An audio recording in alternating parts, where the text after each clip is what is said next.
We might kick off in just a moment. Nell and Steph, you're welcome to keep your video on or off while the other. Welcome everybody to our This Girl Can webinar series. Today we're talking about Darebin, which is exciting because I live in Darebin and so does Nell and Steph, who are our speakers for today. They will be sharing their story. I'd like to start with an acknowledgement of country. So I live, work and play within Darebin, as I mentioned, and would like to pay my respects to the Wurundjeri people of the Kulin Nation. And I'd like to acknowledge and pay my respects to any Aboriginal or First Nations people who are joining us today. If you would like to acknowledge the country or the land that you are on today, feel free to pop it in the chat box. My name is Lauren and I'm the Participation and Inclusion Officer at Darebin Council. We'd like to thank Vic Health for allowing us to put on today's webinar series. We've tried to do This Girl Can a few times this year and we're very grateful that we've been able to squeeze it in November with a few face-to-face events and also a few webinar events. I think right at the moment, while we're recording this webinar, there are some people doing velodrome cycling in Daraba too and giving that a go. So it's great to see we've been able to squeeze in a few events. First off, we'll start with some housekeeping. As a member of the audience, you are set up on mute with your video off, so sit back, relax and enjoy the session. We encourage you to use the chat function to comment on any of the things that the speakers are talking about today. Maybe it's relatable, maybe it's funny, maybe you want to know more information. If you have any specific questions though, please put them in the Q&A section. You should be able to click on that on your laptop or your phone. If you can't find the Q&A section, no worries, chuck it in the chat bar and our tech support will make sure the question gets to me so that I can ask our lovely presenters after they both speak. If you have any tech issues, contact Moreland Community Connect, or if you get kicked out, you should be able to click the link to get re-entered. All right, well, let's get started. So first, we've got Steph speaking today because she's first on my run sheet.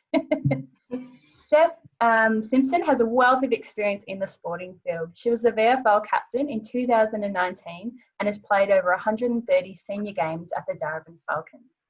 She's won 7 premiership medals, which is a lot of medals. Like 1 medal is pretty impressive, but 7 is amazing. And enjoys fishing in her spare time, which I found very interesting. Please welcome Steph and take it away. Thanks for having me, guys. So I joined Darabin Falcons in 2009 after a long break from footy. I had a footy in my hand from pretty much the age of 4 or 5. Joined the local Auskick, did that, played junior footy, but up until I was 13 years old, there was no pathways after that. So I had to obviously quit footy, which I was pretty devastated about. And then I joined local soccer teams, basketball, everything in between. Like, I'm just very sporty. And then it wasn't until I was early 20s, I decided to play a charity footy game in Warrendite. And I happened to come across a couple of players called Daisy Pearce and Astor O'Connor. You might have heard their names before. So they were playing in this charity footy game, and at the end of the game, Daisy came up to me and just said, "Steph, you've got to come and play footy." So I literally quit soccer that week and met Daisy at Eltham Station, and she drove me to training, and then I literally haven't looked back ever since. It was such an amazing experience coming down to Darebin and seeing just an all-female run football club and just girls that I can relate to. I'd just never seen anything like it. And up until that point, pretty much all my role models were like AFL men's players. So it just kind of opened up my eyes to something that I didn't know that even really existed to that point. Yeah, and then from there, I've been playing for over 130 games. I was lucky enough to play in a really successful team, but I think the success of our on-field team was really brought about by our culture off the field. and our link to the community. We've got a really strong culture at the Darebin Women's Sports Club, and at the moment we've got over 600 participants from juniors to seniors, including footy, soccer, cricket and 8-ball. So it's something that we're really proud of, and it's something that we've really trying to maintain that culture in such a changing women's sports environment. So yeah, I'm really happy to be part of the club, and I'm even thinking of joining the board this year just to try and continue on and help in any way that I can, because it's kind of a part of me now. So much so that my whole family is kind of involved. My sister played footy in our Division 1 side. My other sister's on the board, and the rest of my family is actually social members. So even if you're not a participant, there's plenty of things that you can do to get involved on and off the field, even if it's just a social member. So yeah, but at the moment we've had such a strange year with COVID. Well, it's been kind of good for my body to have a bit of a rest, but at the same time there's been ups and downs throughout the whole year where obviously I miss playing footy so much, but I've been able to stay connected to our club and the team. We did a lot of Zoom sessions online. The coaches went above and beyond in wellness, catching up with us individually and just with phone calls just to make sure that we're doing okay, and just to keep us connected to the community and to the club, and just to make sure that we're okay. Another thing that the Darebin Falcons have come up with during COVID was the Strong Girls Working in Progress initiative. So it started off with an online series where we took videos of some of our AFLW and VFLW players showing how to do certain skills, and then putting out videos online. And then the second part to the initiative was our soccer skills online series. So that was based on some of our junior girls getting out there and showing how to do some specific skills, and yeah, it was really effective. We had over 16,000 views online, so we're able to reach a large amount of people and hopefully help them during, you know, a time where things haven't gone our way this year. So that's been a really good, yeah, thing to come out of it. Yeah, but looking forward, we started pre-season training this week, so it was great to get back to training, and yeah, I've really enjoyed it so far. Tonight we've got our 2K time trial, so which I'm dreading just a little bit, but obviously it's all worth it in the end. But we're looking forward to a really strong year coming up. The season starts in February this year, so they brought it forward, which is going to be interesting. We normally start in May, so the pre-season is a lot shorter than usual. But I think our Division 1 sides, Division 2 and also the Masters will be starting a little bit later. So basically at the moment, you can, if you want to join Darebin, you've got Aussie rules, cricket, soccer and 8-ball, but our Aussie rules team goes directly straight through from Auskick all the way up to Masters. So we've got a clear pathway from the time you can start playing through to whenever you can no longer walk no more. So yeah, that's about it. Thanks, Steph. That's so great to hear your sort of story. I can't believe you were playing just a casual charity game and then kind of got handpicked by some of the best athletes out there.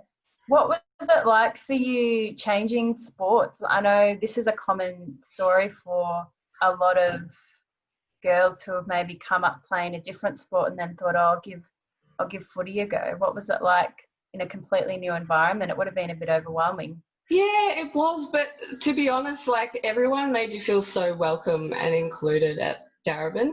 So that was one of the main things, like the culture there compared to soccer. It was, yeah, welcoming. Everyone just wanted to get the best out of each other. Very competitive environment, but at the same time, kind of that growth mindset. So it was although it was daunting, I still remember my first training session rocking up. But as soon as I was out there, I was so happy that I did it.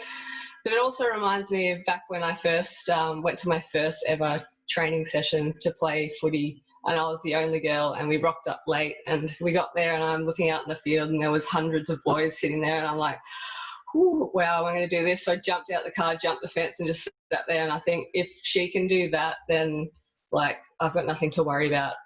But even rocking up to training this week, I still had a bit of nerves. Like a couple of us were messaging and we're like, oh, I'm a bit nervous about tonight. So it can happen to everyone. But I mean, once you overcome that and get down there, it's just a good feeling. So it's great to hear that it's all worth it. I don't know about these 2 kilometre time trials. I'm definitely not going to come down tonight and say hi, but I'll come down another night when there's sort of like an eating trials or something. Well, we used to do a lot of Friday night dinners, so you're fitting well there. This is where my moment to shine is going to be on those Friday nights.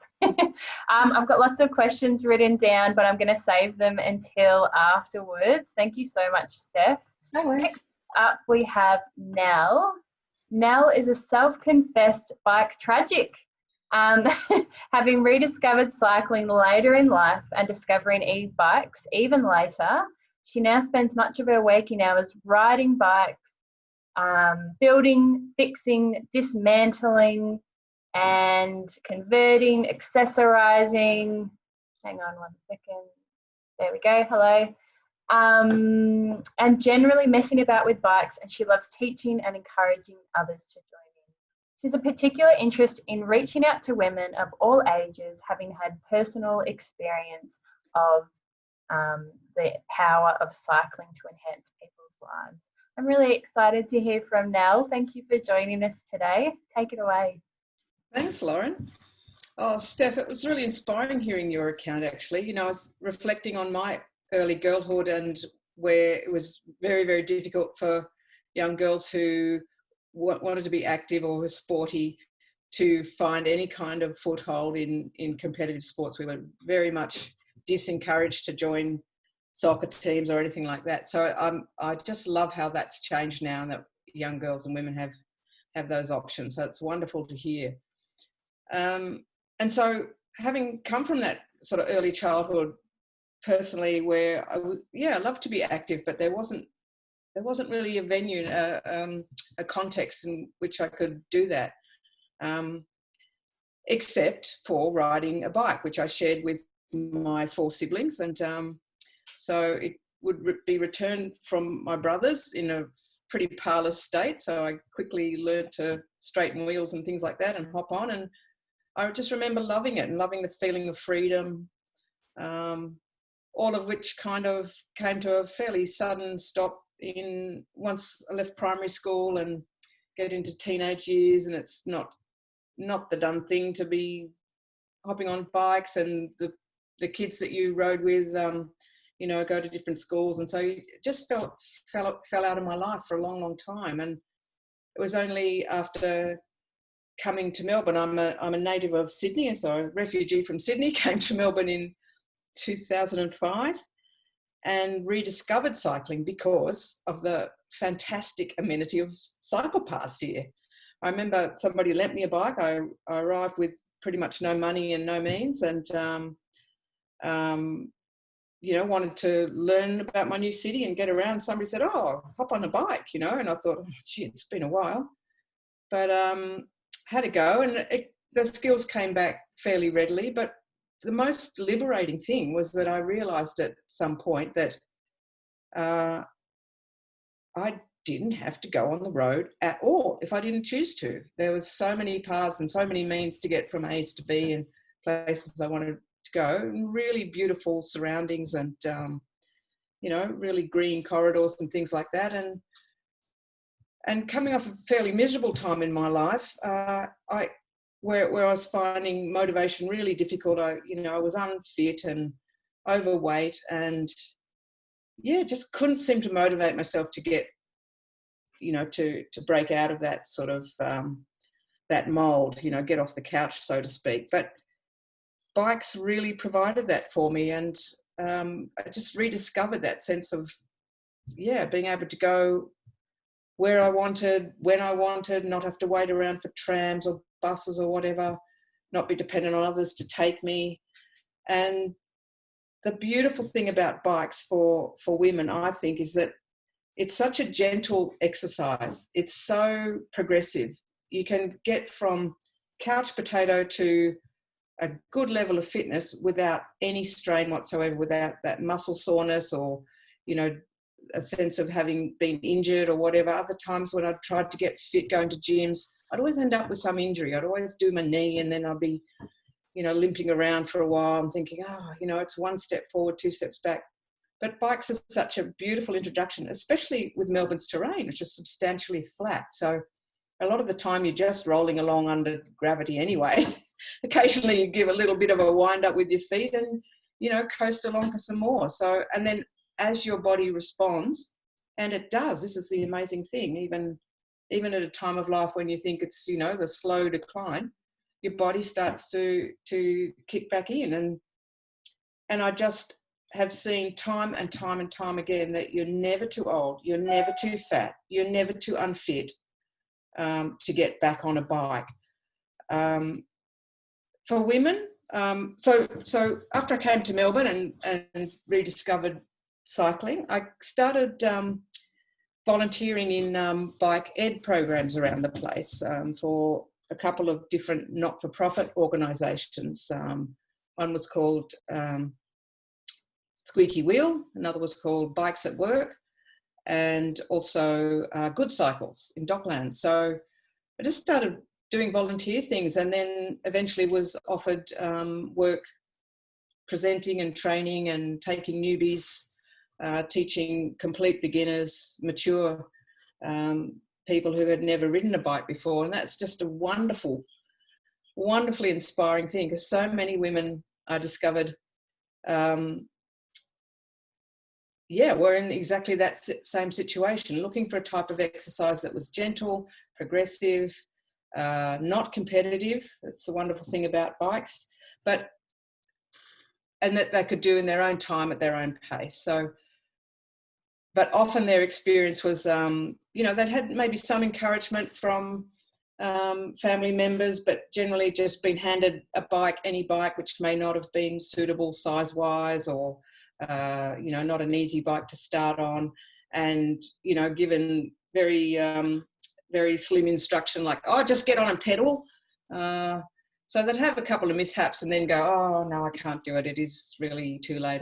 So it's important, if you're thinking about getting back into bikes, to just, first of all, get a bike that's correct for you, that's which mainly involves the right frame size. If you're trying to ride something too big or too small, you're going to struggle. You're just going to be fighting the machine.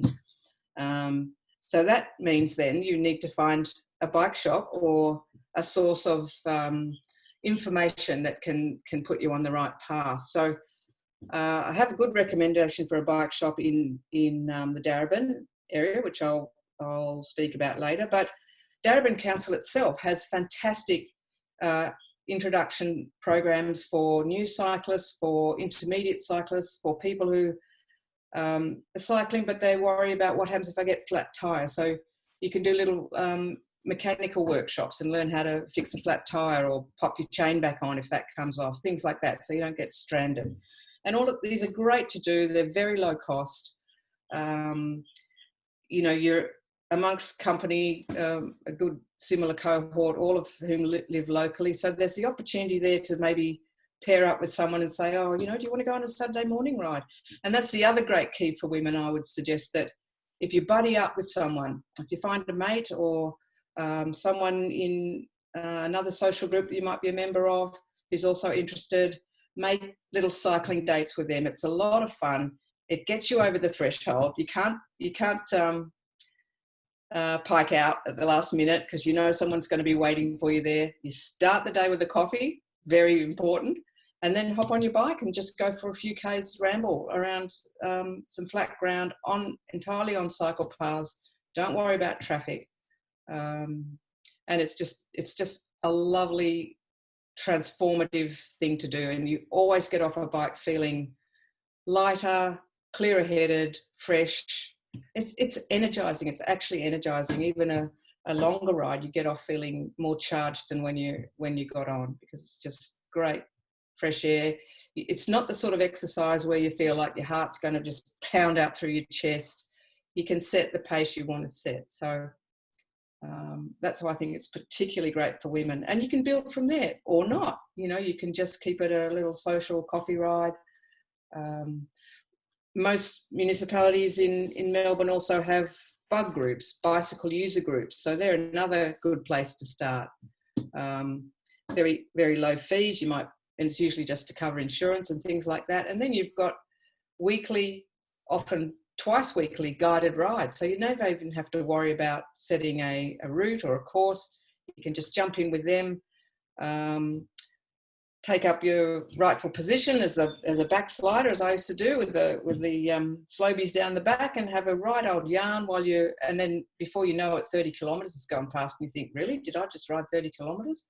Yes, you did. It's just really, it's such a boost to your confidence that you can do that at a later age, when people might be saying, oh, well, settle down, and no, you don't want to do that, it's dangerous, or oh, you might injure yourself.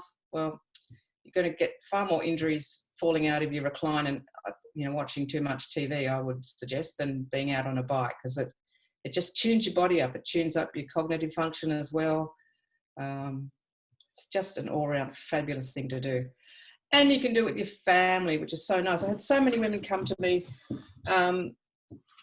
because they'd had the experience of going on a holiday with their family, and they were the ones that got left behind in the accommodation when the rest of the family would hire bikes, because they felt like they couldn't keep up, or they hadn't been on a bike in such a long time. And I just felt that was so sad that they end up going on family holidays sort of a bag carrier and childminder, but and they were determined not to find themselves in that position again. So I got some lovely feedback from women whose subsequent holidays, they felt far more included, and they could participate a lot more in that very gentle way. So I can't rave about it enough. I'm a bit of an evangelist, because you might haven't picked up, because it's just a great pathway to getting active. And it works on the big muscles in your body. That's what I love about it. Your thigh muscles and, your gluteus gluteus, which are sort of start heading south from your sort of middle years on. Many women listening will know what I'm talking about, but they just have a second life, those muscles, when you start riding a bike. Wonderful thing. What else can I tell you about it? It's also great for your mental health. As I mentioned, when I arrived in Melbourne, I'd just come off pretty much a full decade of minding a dementing parent. Had become very confined, and that really had a bearing on my mental health. I just couldn't access any motivation. I couldn't kick-start things. So even if you hop on a bike for 5 or 10 minutes, you start to see the possibilities there, and it just opens up a horizon that you thought might have been shut down for good and all. So Darebin's just a great place to do it. Coming from Sydney, where you don't ride a bike unless you have an active death wish, because the traffic is simply too fast. People don't ride bikes there. They don't have any kind of road courtesy for cyclists. They just see you as something that's in the way, and you shouldn't be there, and you're holding everything up. To come to Melbourne and have motorists, 1, actually see me, 2, offer right of way at times, and generally just be coming from that space that they too are cyclists, and when they may not be driving, or their family members are. So there's much more awareness, much more consideration.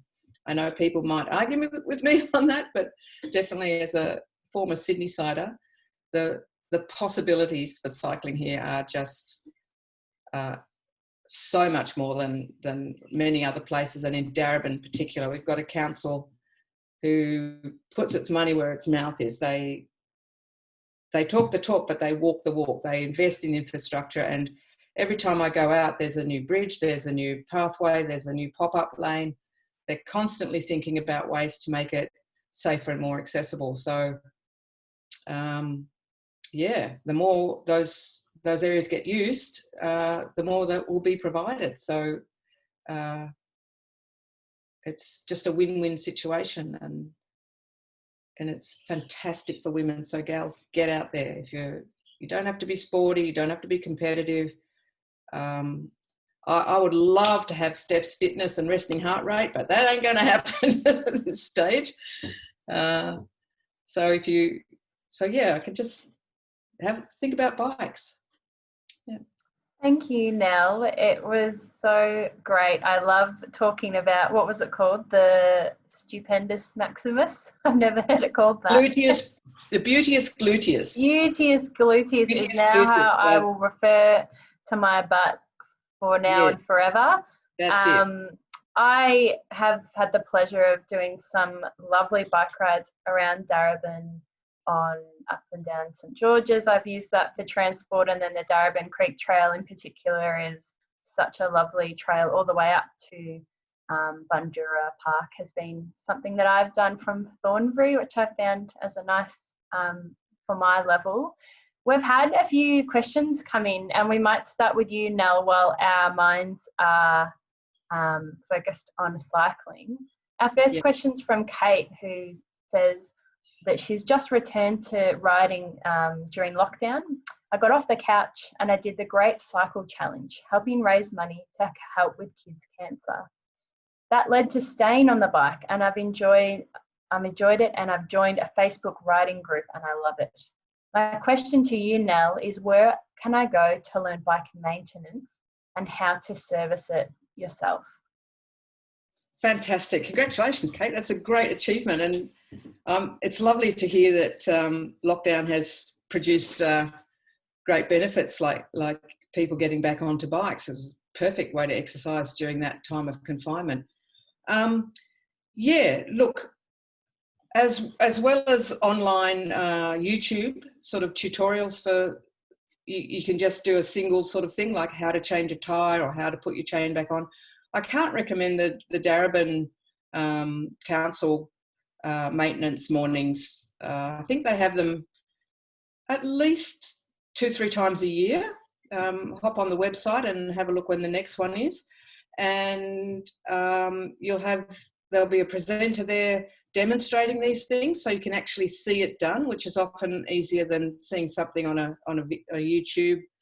I know there are plans to have some hands-on sessions, so you can bring your bike and work on your own bike. Tools and things can be provided. Other than that, sometimes the larger bike shops will run, I believe, 99 bikes. That franchise has basic mechanical evenings that you can go along to, so I'd inquire there. I think that's all I'm aware of at the moment. I don't know if you may be aware of Ceres has a bike fix-it space open, I think, Fridays and Saturday mornings from about 11. That's a little bit awkward if you're a full-time worker, but you can go along there, use all their tools, and they have volunteers that will help you with basic repairs and basic tasks. Can be a bit busy and a little bit of a scrum sometimes, but even if you were to just go along there and watch, just quietly observe the setup for a while and see if that's for you. Thanks, Nell. It sounds suggestions. There's quite a lot of resources, and what might be helpful is for us to compile them, have them readily accessible on our website. We actually have a transport department, which is pretty cool. So what I'll do is I've put up my email there. If you want to be on their email list, which will include all of these things, just email me directly and I'll get Heidi to add you, who's our transport whiz, who Nell knows well, I believe. Yeah. Great. Next, we have another bike question. What are some of your favourite bike paths in the Darebin area and beyond? Oh, so many. The creek paths are fantastic. with the proviso sort of more midweek than weekends. They get quite busy on weekends, and you have, you know, walkers and dogs on leads and prams, and so that's a bit, you know, that can be, sometimes it's easier to go on the road than those bike paths on a weekend. And when you say creek trails, you mean the Darebin Creek and the Mary Creek? The Mary Creek, yeah. And you can go a really long way. But honestly, with a Met card and a bike, there's nowhere in Victoria, much less the Melbourne metropolitan area, you can't go to. You're able to take your bike on a train for free, so you can hop on. And one of the things I was doing during the lockdown was taking my local train line out to the extent, Mernda, I think it's now called, and riding back in. And there's nice broad trails up there. They're not so busy. Navigation's easy because it simply follows the train line, and it's quite well signposted. And you can go north on a train as far as you like, 10 k's, 20 k's, whatever, and then just ride back close to your station. So that's a really great thing to do. You're only riding one way, or ride the other way and hop on the train back if you're feeling a bit, you know, if it gets too hot or there's too much of a headwind, something like that. Yeah, another trail that I've done that I really enjoyed was from the central Darebin, riding south down to the children's Collingwood farm. Yes. That's a really easy one to do as well, and then you get to look at pretty animals when you get there. Yeah, I think that's a great idea to have a little bit of a goal. There's also a capital city trail, which basically rings the inner suburbs, and you can go, say, from Darebin down to the zoo. That's a really lovely ride down through there, or Princes Park. And, you know, there might be a couple of little stretches there from Darebin where you might have to go on the footpath a little for maybe 300 metres just to avoid being on the road. Or the other option is just to go turn in one of the quieter back streets and link up that way. But other than that, it's bike path all the way. It's really pleasant. It's just riding through linear parkland. It's just lovely. Absolutely. Use your bell. Use your bell. It's a happy little sound. It's not rude. It's not like honking your horn. You just go, ping, ping, hello, I'm here. Or use your voice. That's another really nice thing to say, bike behind or bike back. And people respond really well, you know. I've never had attitude from that. Often I've had a thank you for letting people know that you're there, and it's very, very convivial, very social thing. Yeah, and like you said, I think because we have the infrastructure around Darebin, most people walking, they're really used to bikes passing them, and there's quite nice wide lanes and things like that. So it's something that isn't super unfamiliar. I used to live in Brunswick on Sydney Road, and I wouldn't ride my bike on there because it was a bit too scary. So I feel grateful that we have places like St George's Road and the Darebin Creek Trail. Yeah. Let's wiggle over to Steph. I just want to go back to something that you said at the start of your talk. You said you never know if you don't give it a go, basically. And I think about that moment that you were a kid and you walked up to that training session that were filled with people that didn't look like you, and how intimidating that must have been. And that in many ways is probably a really big character building moment for you to step into a space where you were different. How important is it that we have role models that look like us for the next generation of women and girls who are thinking about giving sport a go? Or maybe there's some adults in the room today that had that experience in high school and they're like, you know what, I just can't do it anymore. What would you say to someone who's had that negative experience and thinking about giving it a go? Yeah, it's very important because they say you can't be what you can't see. So it's for someone that had a negative experience, like I definitely did whilst I was playing junior footy. It wasn't always great being the only girl playing on the team. But I had a lot of support around me. So if you can connect with someone in the community or at a club and form a bond, and then you'll realise how amazing some of these clubs, footy, riding bikes, and make a connection in some way, then yeah, you'll become part of something, part of the community, and yeah, then you get the physical and exercise benefits out of it. But it's a great feeling. It's somewhere I feel like I just belong, and I'll always be connected to Darebin, the footy club, and also the community as a result of it. So give it a go. If you're thinking about joining our club in any form, whether it's participating, like, you can contact me, you can contact our social media pages, and just get in contact, because yeah, it's a great thing to do, and yeah, something that I'm so glad I did. Yeah, I mean, you're definitely an inspiration. I'm going to tell you my primary concerns. Do I need to be able to catch a ball and kick a ball? No, definitely not. Like, we have all age, all levels, and we're there to, you know, help you reach whatever goals you want to reach, teach you those skills that you may not have learned growing up, which you can learn growing up these days. But that's not an issue at all. And if you come down to our club, like, everyone's very helpful. So yeah, we just like to get the best out of each other in any way possible. So I'm still keen on these Friday night meal nights, but I might make an appearance for a jog on pre-season. We'll see how I go. We've got a few more questions popping up in the bike land now, so let's wiggle back to you if that's okay. Sure. We've had a comment come in. I bought a trike as I get a bit nervous on a two-wheeled bike, but the trike is heavy and it's hard to store. What are some tips for people who aren't confident on bikes, or maybe some workshops?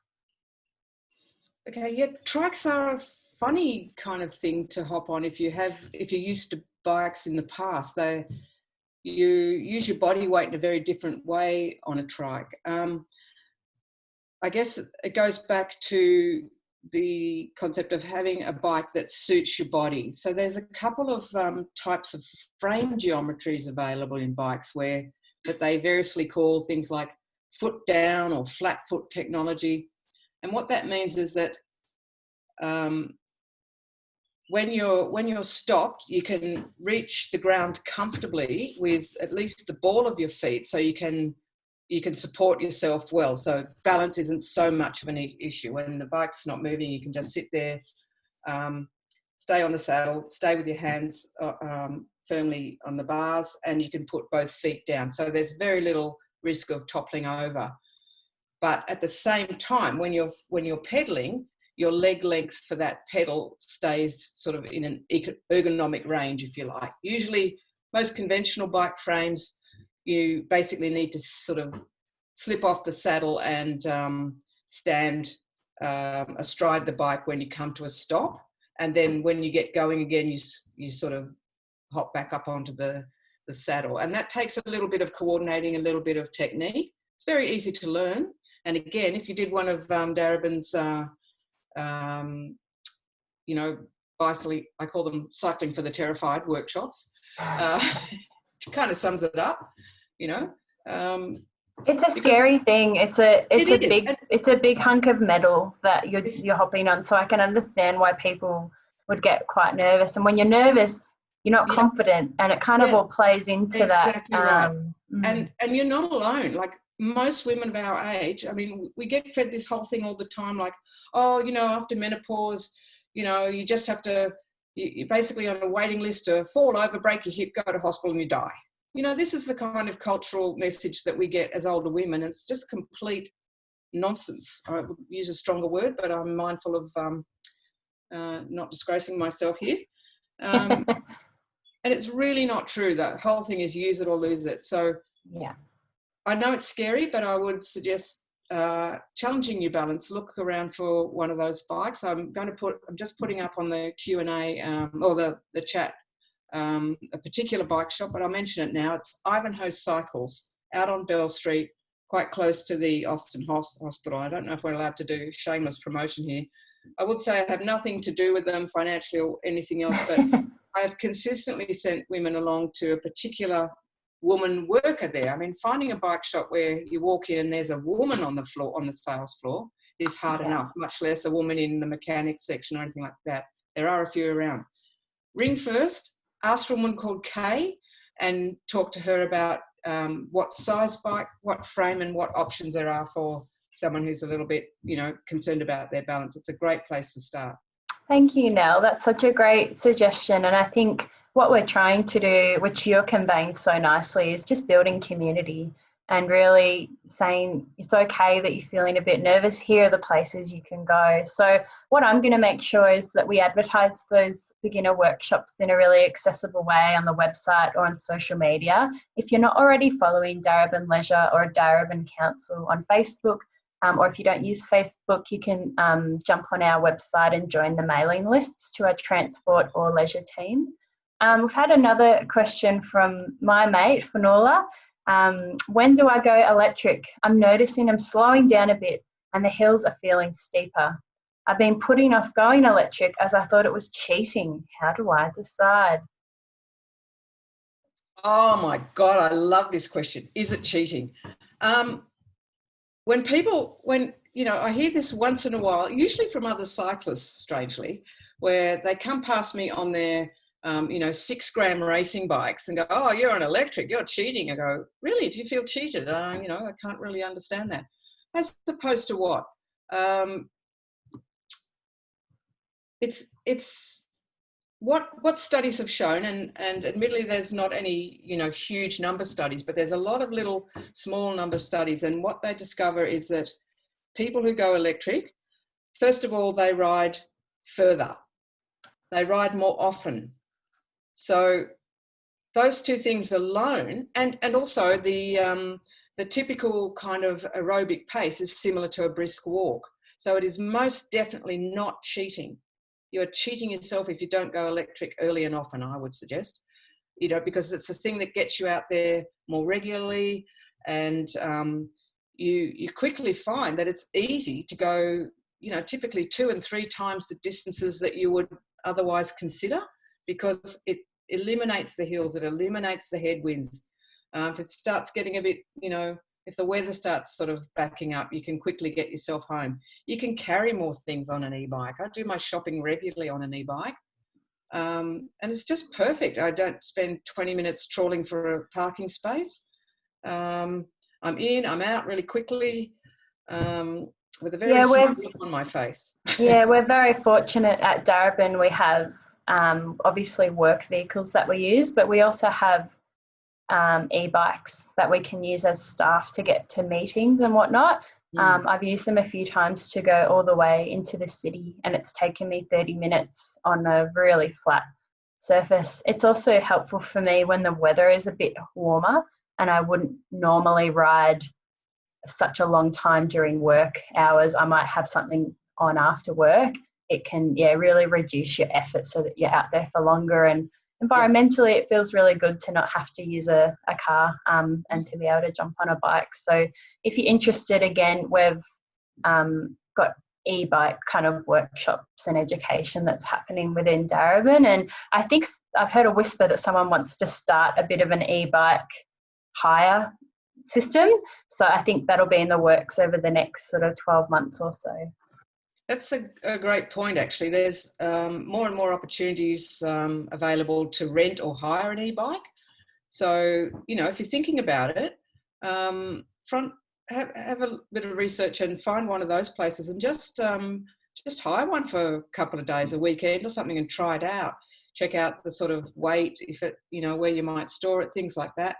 And there's a lot of good options out there, but there's also things to be aware of. So something you just do your research, and there's no need to drop thousands of dollars on it. There are very good models out there for just urban getting around for, but around about this $1,200-1,300 mark, where there's good after sales service. They're not one of these fly-by-night companies who, you end up with an orphan bike where there's no parts, no wiring diagrams, no service. They don't require a lot more maintenance than a regular bike. Very much worth considering. Yeah. Fantastic. Thank you, Nell. I think a bit of a common theme that seems to have emerged from today is that shift from I'm thinking about trying something to actually the action of doing it. And I hear a lot of people talking about motivation. I don't always have the motivation to get moving, or I don't always have the motivation to do things. And I think particularly this year, it's been really challenging, and I think a lot of us haven't had a lot of motivation to do anything other than hop on the couch and watch a TV show to chill out. So what would be your final kind of words of advice for someone who they're seeing the world open up again and they're thinking, maybe I will go and come down to the club and check it out and just say hi. Maybe I'll be a volunteer to start with and see what the culture's like, or maybe I will look at borrowing my friend's bike and just seeing if I like it. Maybe we'll start with you, Steph. Like, what would be your words with that person who's not quite sure but they're thinking maybe? Just do it, pretty much. Like, after the year we've had, if you're thinking about something, thinking about doing it, and funnily enough, I've been thinking about getting back on my bike, which I've had for a while. I've had it set up in my gym, but I'd like to be going out and riding it out on the bike paths in Darebin.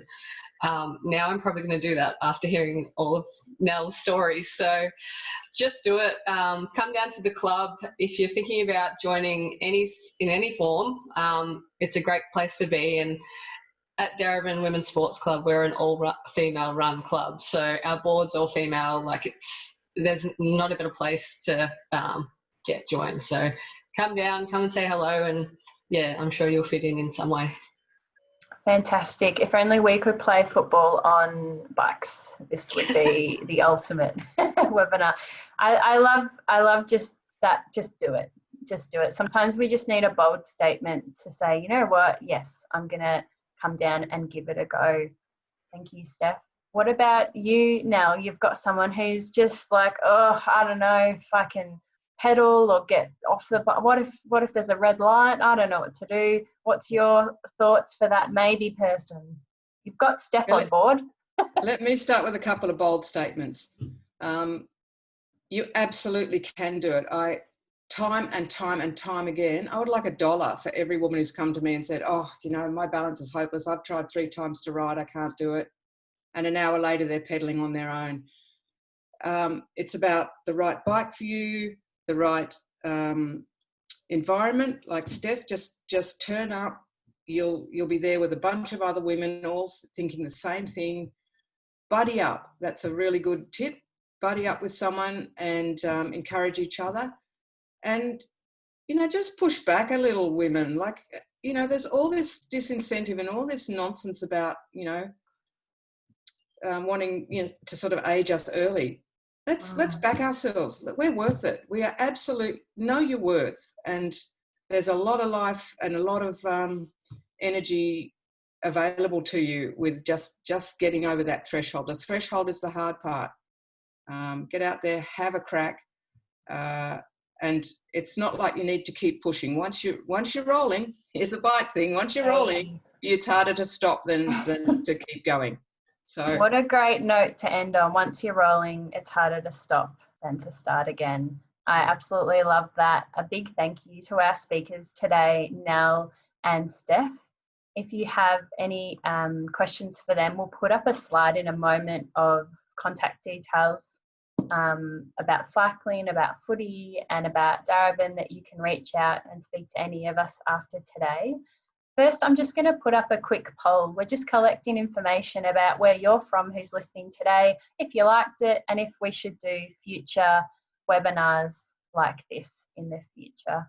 I guess we're all moving to a new COVID normal, so we might still continue to do blended programs where there's some online and some face-to-face. It sounds like there's a big need for bike maintenance workshops, so I'm going to feed that back to the transport team.